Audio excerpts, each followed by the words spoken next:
Hey guys, I'm Andrew the Geek Master, and in today's video we're continuing the story of Kim Yu-won, the man using a system to become a god and destroy all the gods who ruined his world. In this episode, he's going to meet one of Zeus's sons. I'll leave the link to the playlist with all the videos in the cards and in the pinned comment. Make sure to hit the subscribe button, turn on the notification bell, and let's get started. In the last chapter, we saw our protagonist, Yu-won, defeat Surutra, one of Surtur's sons from Norse mythology. The battle drained all of his energy, leaving Yu-won passed out on the ground. When he woke up, his body was still in terrible shape, with none of his burns healed, so he assumed not much time had passed. The burns weren't his biggest problem, though. It was the freezing aura left inside him from wielding the Arctic steel sword and ice crystals. After standing up, Yu-won noticed he was surrounded by skeleton remains and Surutra's corpse. Yu-won guessed he must have fallen from Surutra's head after losing consciousness. Anyway, Yu-won climbed up Surutra's corpse.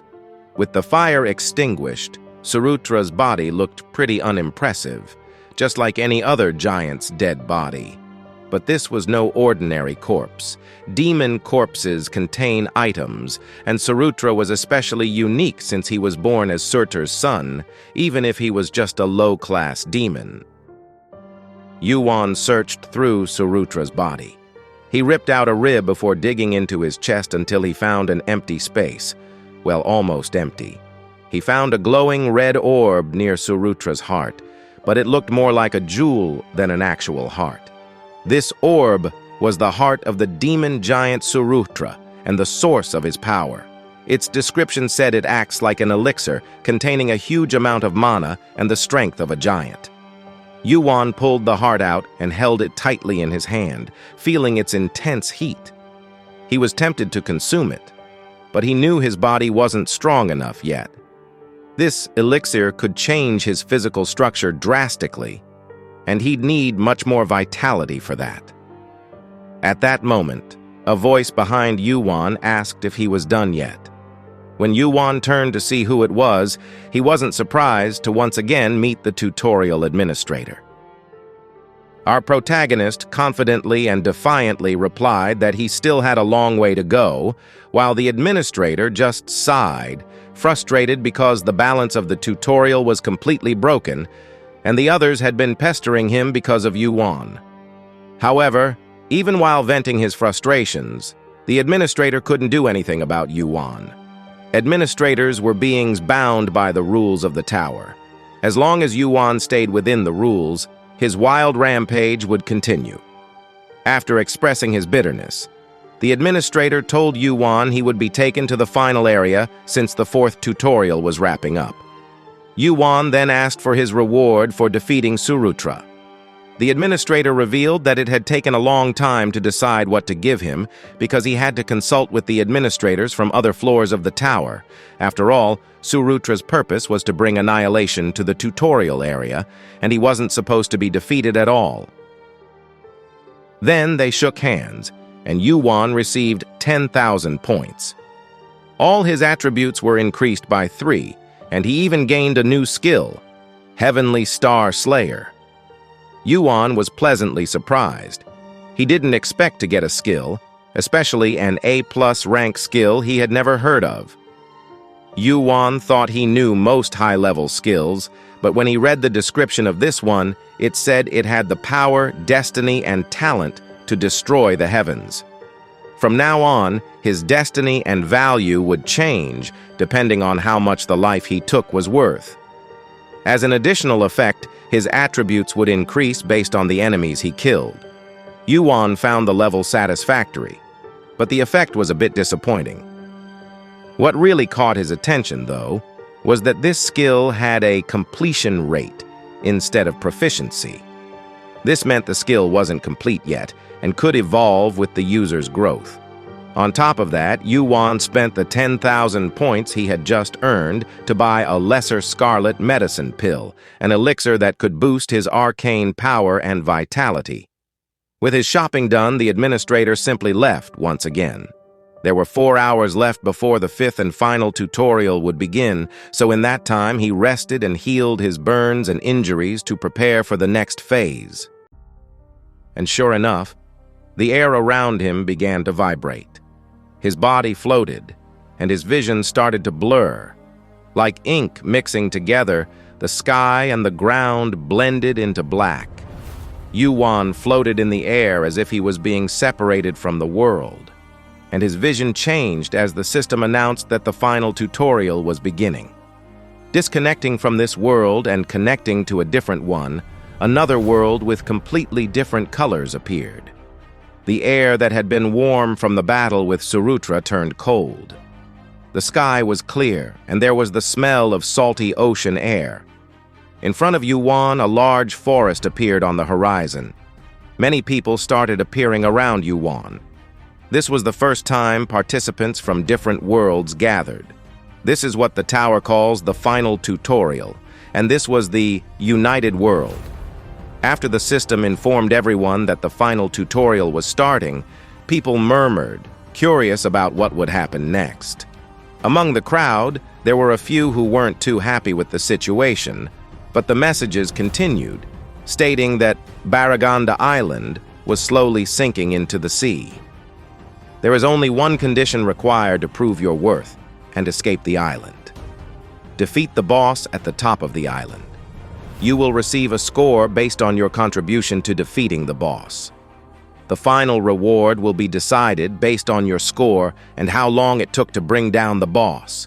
The deadline is 30 days, and once the time runs out, the island will completely sink. Because of the unexpectedly long time limit, many people expressed shock. Up until now, tutorials lasted a maximum of 4 days, with some only lasting an hour. So it was natural for them to be surprised by the sudden increase in time. However, this news didn't cause any chaos or anything like that.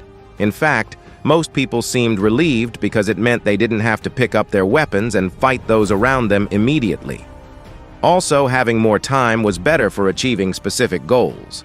However, some realized the time limit was too long for them to grow strong enough to kill a single boss. Most of them couldn't even imagine how strong the boss had to be. Other participants soon began to move and inevitably formed groups to make what was coming easier.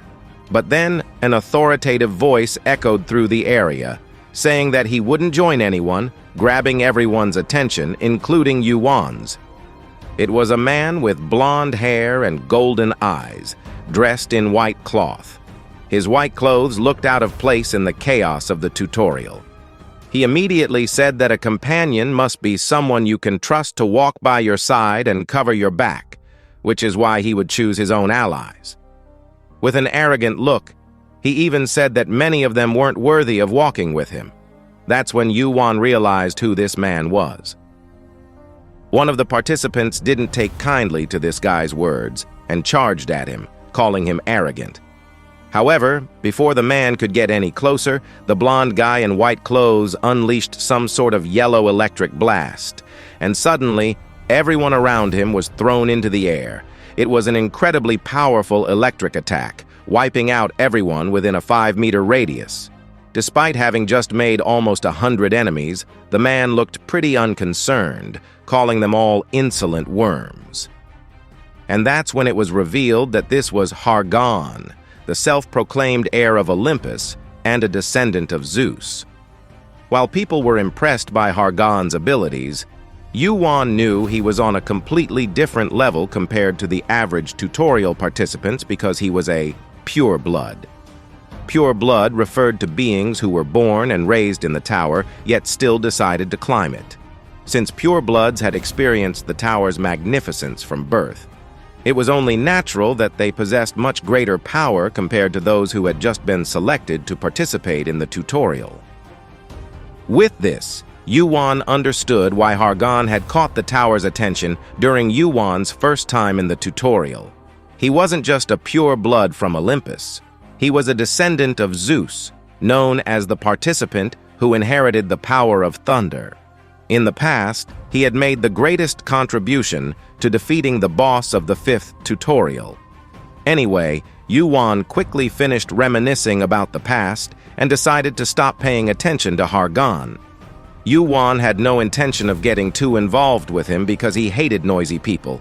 However, at that moment, Hargan himself spoke to Yuan. When Yuan turned his head, in an instant, Hargan had walked right up to Yuan and was now standing in front of him, asking what he was. Our protagonist was impressed by Hargan's speed, but Hargan was more interested in how Yuan had obtained the pyromancy cloak in the tutorial. As Yuan thought about how things might get annoying, he simply said he bought it with points. And although Yuan's short answer seemed like an easy and obvious thing to say, it left Hargan with a puzzled expression. On the other hand, Hargan was also equipped with far better items than common participants could have, even though they were nothing compared to the pyromancy cloak. Hargan showed sudden interest in Yuan, realizing he was different from the other participants and even asking what level he was at.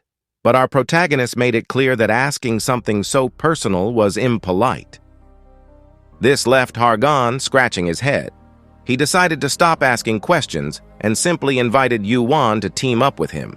His face seemed to be expecting Yuan to say yes. In fact, after Hargan's demonstration of power, anyone would have said yes. However, Yuan walked right past Hargan after replying that he wouldn't be joining him and wished him good luck.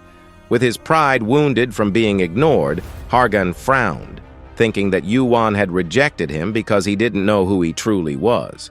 But Yuan responded that he didn't want to know and disappeared completely. Getting increasingly irritated, Hargan infused the power of thunder into his legs before chasing after Yuan in a fury. Hargan chased Yuan for a while. He wondered how long he had been running.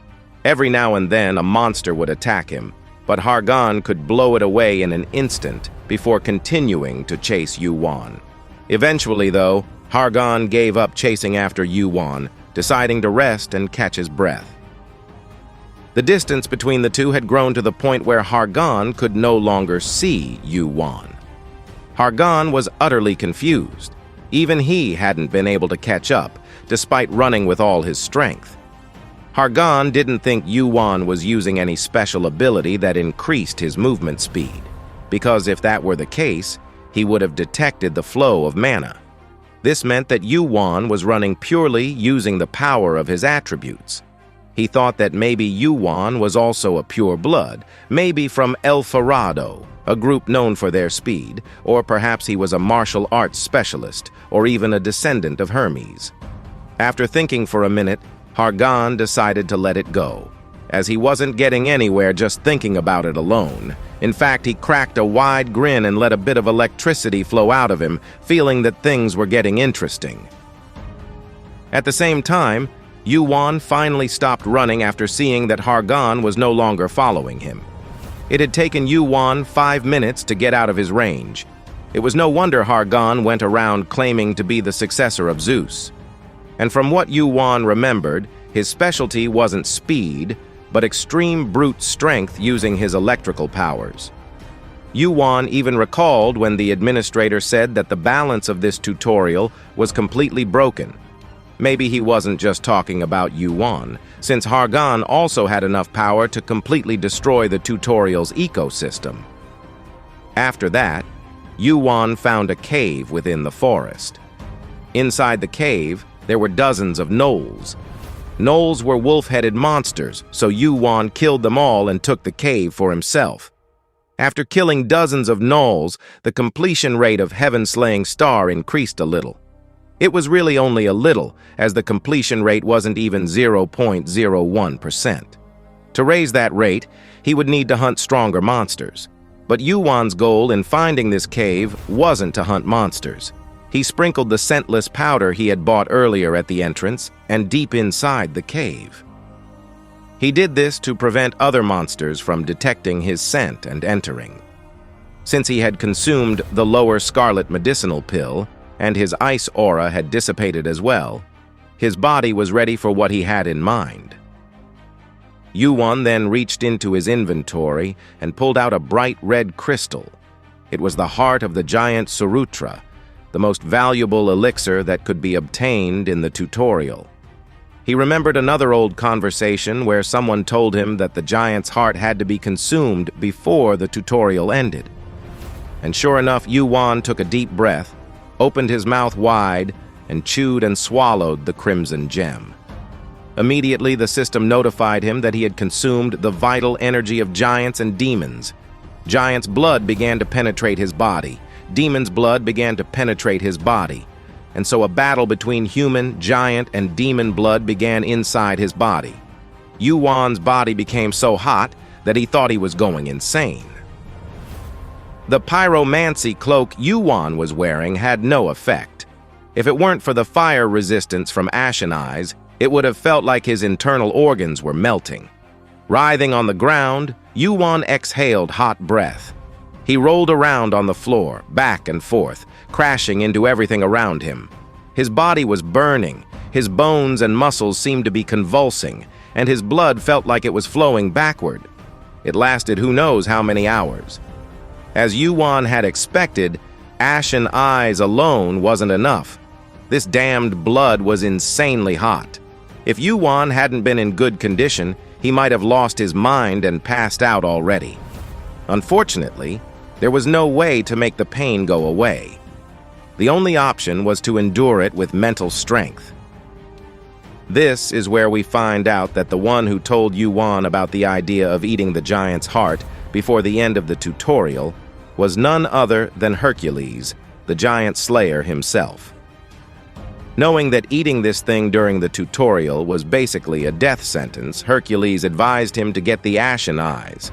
However, the pain was still excruciating. It just wasn't at a level that would kill him. Suddenly, Yuan's attributes started to increase. Although it was mostly his strength and constitution that went up, his arcane power also saw a slight boost. The giant's blood and demon's blood fully penetrated Yuan's body. His body began to reform as his musculoskeletal structure changed. More time passed. Yuan's attributes slowly and steadily increased, but what he was really after was an ability worth dozens of attributes. Finally, the system informed him that he could now control the giant's flames through the Ashen Eyes, and by fulfilling the conditions of the secret piece, he also obtained colossal fire. This was an unexpected situation. Yuan didn't know whether to feel happy or not. Despite the pain, Yuan was so bewildered that he couldn't help but let out a hollow laugh. The ability he wanted didn't appear, and instead, he became able to control fire through the Ashen Eyes. A little later, we see that half a day had already passed. Yuan had gained some attributes, but these weren't the results he had in mind. And the truth was, this wasn't really a surprise. To get the ability Yuan desired, the requirement was to kill and bathe in the blood of 10,000 giants. But Yuan didn't give up. He kept enduring all the pain until at that moment the system notified him that he had completed the conditions for the secret piece. Yuan had fully absorbed the vital energy of giants and demons. He had perfectly absorbed the giant's heart in the tutorial. Yes, the message Yuan had been waiting for finally appeared.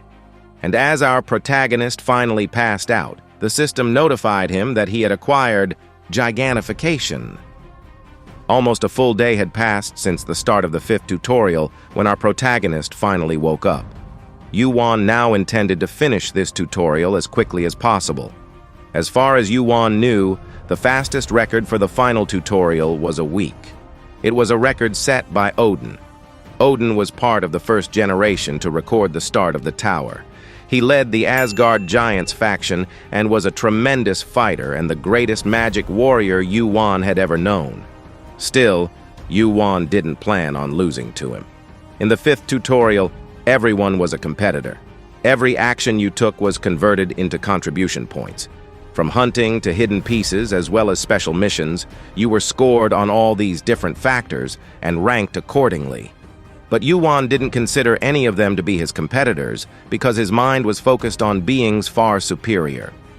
His true competitors were the rankers of this tower who had absolutely dominated the rankings in their respective tutorials. When he opened the ranking board, there was already a huge gap in the rankings. First place was, of course, Hargan. He had opened up a dominant lead over second place. While checking the rankings, Yuan noticed a few familiar names. Elidor and Paladinte, who were in 5th and 3rd place respectively, were Ranker D brothers from the Pantemium world. In 2nd place was Yolche. In fact, Yuan had never heard of him, but wondered if he was a pureblood. As for the 4th place, his name was Lee Sung-yoon. Yuan assumed they must be from the same world because of the name, but he had never heard of him either. Yuan decided to check his status, and we see that the giant's heart had worked miracles. Kim Yuan was already at level 57 with 72 points in strength, 51 in agility, 65 in vitality, 47 in perception, and 60 in arcane. As for the skill called Colossal Fire, we find out that it's rank B-. Its description says that fire relatives are born with fire inside them. The small flame inside them doesn't go out even after death, remaining for a long time and being passed down to future generations. The skill's power increases with proficiency and arcane power. Yuan wasn't impressed. He knew this was a skill that compensated for the lack of an area attack. Other participants might have gone crazy over Colossal Fire, but a skill of this caliber wasn't enough for Yuan, who had fought against outer gods. With that, Yuan left the cave for the first time in 24 hours. The sun was high above him. Having been in the dark for so long, Yuan was momentarily blinded. He quickly activated the Ashen Eyes and began scanning the forest. His field of vision expanded, allowing him to see things he couldn't before. The Ashen Eyes made the invisible visible. Yuan warmed up his feet and started moving. He followed the first lead he saw after stepping outside. It led him to a horde of monsters, their terrifying screams echoing. With pig-like heads and green skin, these monsters were called orcs. It was a massive hunting ground with hundreds of orcs. This was the perfect first hunting ground for Yuan, as he wanted to test out Colossal Fire. As expected, the fire spread everywhere. Flaming blazes circled the tribe in an instant, leaving the orcs no escape. Determined to finish this tutorial faster than Odin, Yuan killed all the orcs that didn't perish in the Colossal Fire. This orc tribe hunt earned Yuan 67 contribution points, but that was just the beginning. After 4 days, Yuan, who had started late, managed to skyrocket his ranking, entering the top of the tutorial and landing in 2nd place. Hargan and the other participants were witnessing a record they couldn't believe. Hargan even smiled because he knew that this Kim Yuan, now in 2nd place, was definitely the guy who refused to team up with him. Lee Sung-yoon, the latest participant to join Hargan's team, noticed that Hargan was interested in Yuan. And here we learn that Lee Sung-yoon is actually a participant from a world called Earth. Although his physical abilities were moderate, his talent for controlling mana was unusual, even in the tower. Lee Sung-yoon even joked that at this rate, Yuan would soon overtake Hargan. But Hargan said it only happened because he had been busy gathering this team. Paladinte, Elidor, Yolche, and Lee Sung-yoon lined up behind Hargan, who declared that the real hunt begins now. On the first day, Hargan wasn't focused on hunting. He prioritized gathering good comrades and forming a team. He wanted to evolve that team so they could climb the tower together. Of course, the reason these people were able to be grouped was due to Hargan's overwhelming strength. But there was still one spot left on his team, and he wanted Kim Yuan. A little later, Paladinte, a hybrid of elf and dark elf from the Pantemium world, used his magic to find the location Hargan was looking for. He thanked the elf for his good work and then told everyone to step back so they wouldn't get hurt by the shockwave. Wearing golden gloves, Hargan clenched his fists tightly and raised them high. Then, Hargan punched the ground, and it gave way. Beneath the crumbling earth, a massive hole opened up, and Hargan confirmed that he had found the place. Lee Sung-yoon was surprised that the location was so close to them, but the truth was, without Paladinte's help, they could have taken days. The problem with the tutorial island was that the entrances to the central region were hidden all over the island. When everyone entered the place, they realized it was spacious, like a cave. Ever cautious, Paladinte wanted to patrol the area with his magic before they proceeded, but Hargan completely ignored him because he sensed that something was really wrong. The message about the dungeon discovery should have appeared, but there was nothing but silence. This could only mean one thing. Someone had already found this place. The detail was that there were no signs of anyone having entered through the entrance they found. But there was more than one entrance to this dungeon. At that moment, Sung-yoon shouted, telling everyone to check the rankings. At first, Hargan was confused, but then his eyes widened. He immediately checked the ranking and saw that in that short time, their positions had changed. He was now in second place, while Yu-won had taken first. Instantly, a barrage of electric attacks exploded, shaking the cave. Centipede-like monsters that appeared out of nowhere were blown up and torn to pieces in an instant. Hargan punched the air, and once again, the sound of thunder echoed through the cave, shaking the ground. Paladinte and Elidor walked together, watching the electric attacks coming from Hargan, thinking he was angry. But according to Sung-yoon, he seemed more motivated than angry. Elidor, a hybrid elf and dark elf girl from the Pantemium world with beautiful blue eyes, thought this might really be some sort of rivalry. And when she spoke to him, Sung-yoon tried to calm his heart. Whenever he could see her face up close, his heart started pounding like a drum since he thought she was more beautiful than any woman he could imagine. Yolche also joined the conversation, saying that at this rate, they wouldn't be able to hunt anymore. Yolche was a woman who kept her eyes closed and had long black hair that reached her waist. She was a pureblood of the tower, born into a family of mercenaries who use magic. At that point, Hargan returned, intending to split the team as his frenzied rage had brought him to a crossroads. He assigned Elidor and Paladinte to lead each group so that the two groups could stay in contact. Elidor, Yolche, Sung-yoon, Fail, and Typhoon would head to the right. As long as Yolche was with them, that group would be fine. Since she was the second strongest person on the team after Hargan, she was definitely reliable. So Yolche and the others took the right path and began hunting. Even without Hargan, they were able to hunt without issues. Until now, Yolche had been holding back to avoid getting caught in Hargan's electric attacks. She finally unsheathed her two swords and moved through the monsters. Dozens of centipedes screamed at once, and Sung-yoon raised his palm toward them. Mana began to condense, forming a mana explosion. Yolche and Elidor gave Sung-yoon time to prepare a large attack. The mana explosion obliterated the entire area, blowing the centipedes into bits. Using that cost a lot of mana, but its power more than made up for the cost. Currently, 3 shots were the maximum number of mana explosions he could fire. Since he had just fired 1, he now had to start conserving his mana. It didn't take long before they came across a giant steel door, 5 meters tall. It was the first door to appear after half a day in the dungeon. Sung-yoon, recalling a video game he played a long time ago, thought this might be a boss room, but Yolche told him not to let his guard down just because he thought the hunt was over. After all, anyone is closer to death when they lose focus and relax. The group decided to take a short break.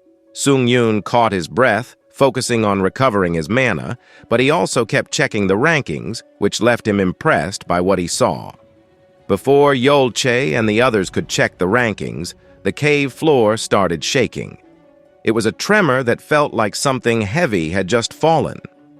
The group ended their break, realizing that whatever was happening definitely originated from inside the doors.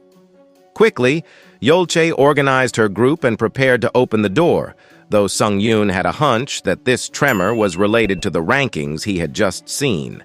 And it was exactly as he suspected. As soon as they entered the area, the system sent a notification that they had entered the boss hall. However, to everyone's surprise, the system immediately sent another message saying that the boss raid was already complete. Sung Yoon's eyes couldn't believe what he was seeing. Kim Yoo-won was already over 10,000 points in the ranking.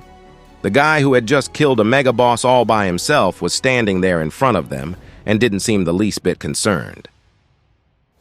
This is where we end this video, but please let us know in the comments what you think of this story and what you think of Hargan, the son of Zeus. Will he be an ally or an enemy of our protagonist? To see the continuation, don't forget to subscribe to the channel, activate the notification bell, and leave a like to help us out. Thank you for watching and see you in the next adventure.